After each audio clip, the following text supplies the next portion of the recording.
पाकिस्तान के top doctors के साथ अपॉइंटमेंट बुक करें, वो भी पेशेंट फीडबैक देखते हुए। आज ही ओला डॉक ऐप डाउनलोड करें। ओला डॉक, डॉक्टर का अपॉइंटमेंट आसानी से। अस्सलाम वालेकुम, मेरा नाम डॉक्टर आफरीना है और मैं एक कंसल्टेंट चाइल्ड स्पेशलिस्ट हूँ। मैंने अपनी फील्ड में पीड्स मेडिसिन में FCPS किया हुआ है।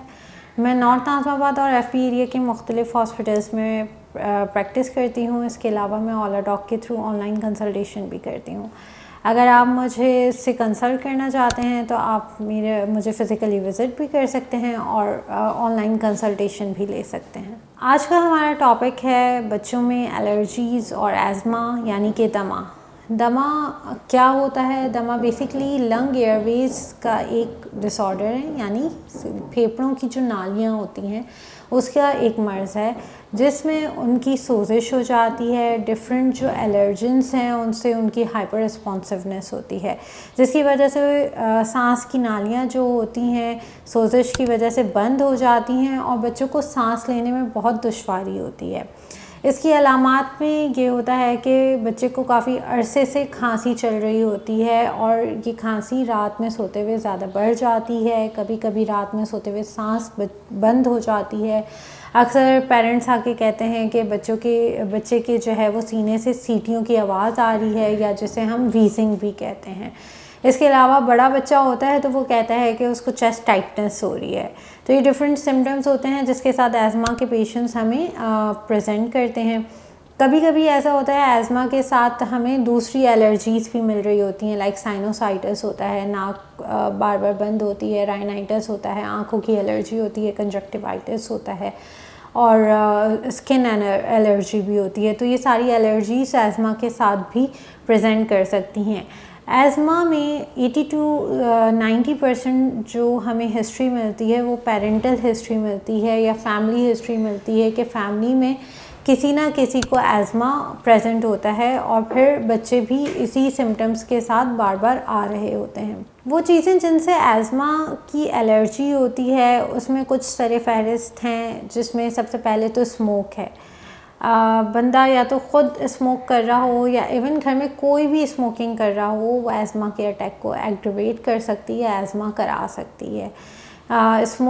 एक्टिव स्मोकिंग हो या पैसिव स्मोकिंग हो, दोनों ही इसके लिए बहुत ज़्यादा नुकसानदेह हैं। इसके अलावा पोलन एलर्जीज, स्पेशली जो बाहर का मौसम होता है, जो आजकल मौसम है अभी, उसमें पॉलन्स बहुत ज़्यादा होते हैं, उसकी वजह से भी एज़मा अटैक जो है एग्रवेट हो सकता है।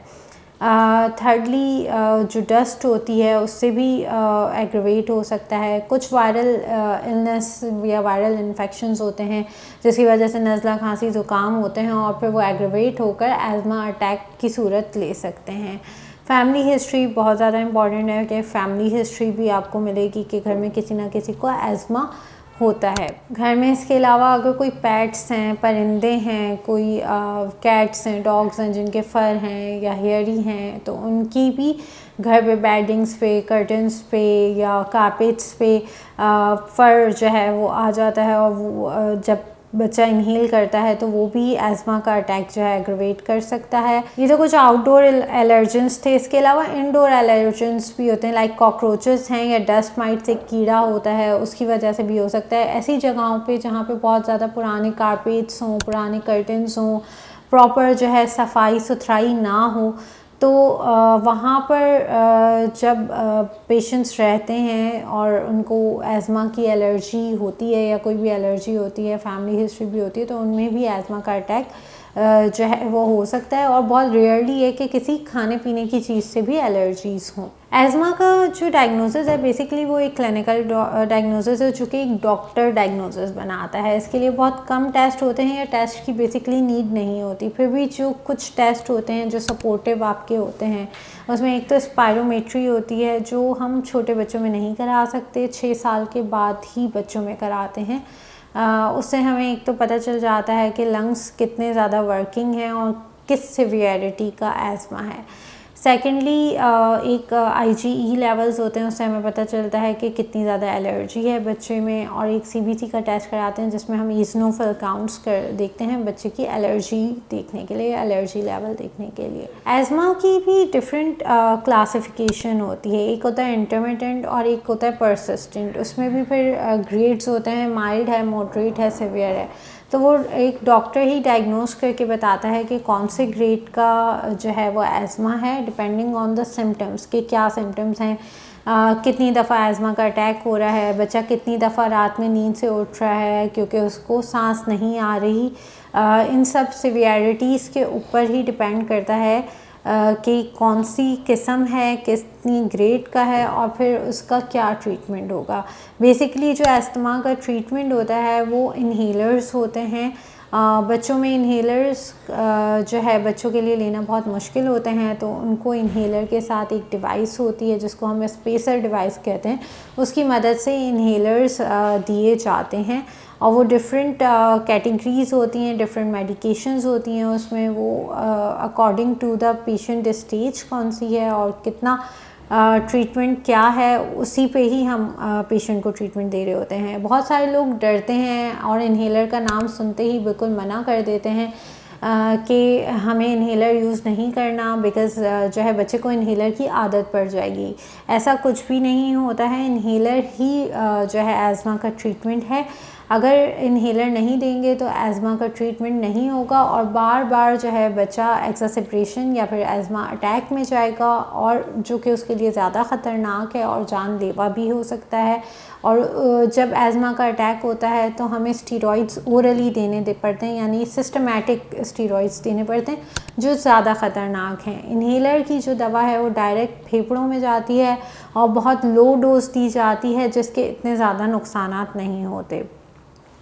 एज़मा का बेस्ट ट्रीटमेंट ये भी है कि जो एलर्जीज़ हैं, जिस पेशेंट को जिस चीज़ से एलर्जीज़ हैं उससे बचा जाए। अगर आपके घर में कोई भी फैमिली हिस्ट्री मिल रही है एलर्जीज़ की या एज़मा की, और कोई भी रिस्क फैक्टर जो हमने बताए, अगर घर में कोई पेट्स हैं या घर में कोई पुराने कारपेट्स हैं, कर्टन्स हैं, तो उनको अवॉइड किया जाए, घर में डस्ट से दूर रखा जाए। अगर बच्चे को एज़मा है तो जब घर की सफाई सुथराई हो रही हो तो उस रूम से बच्चे को दूर रखा जाए, बच्चे के टॉयज़ वगैरह को डस्ट से साफ़ रखा जाए। इन सब चीज़ों से करके आप जो है एक एज़मा का पेशेंट भी नॉर्मल लाइफ गुजार सकता है। ये सारी एक कॉमन बातें थी एज़मा से रिलेटेड। अगर आपको मेरी वीडियो पसंद आई है और आप मुझसे कंसल्ट करना चाहते हैं तो आप मुझे ओला डॉक के थ्रू कंसल्ट कर सकते हैं, वीडियो कंसल्टेशन भी ले सकते हैं और फिज़िकली भी विज़िट कर सकते हैं। Thank you.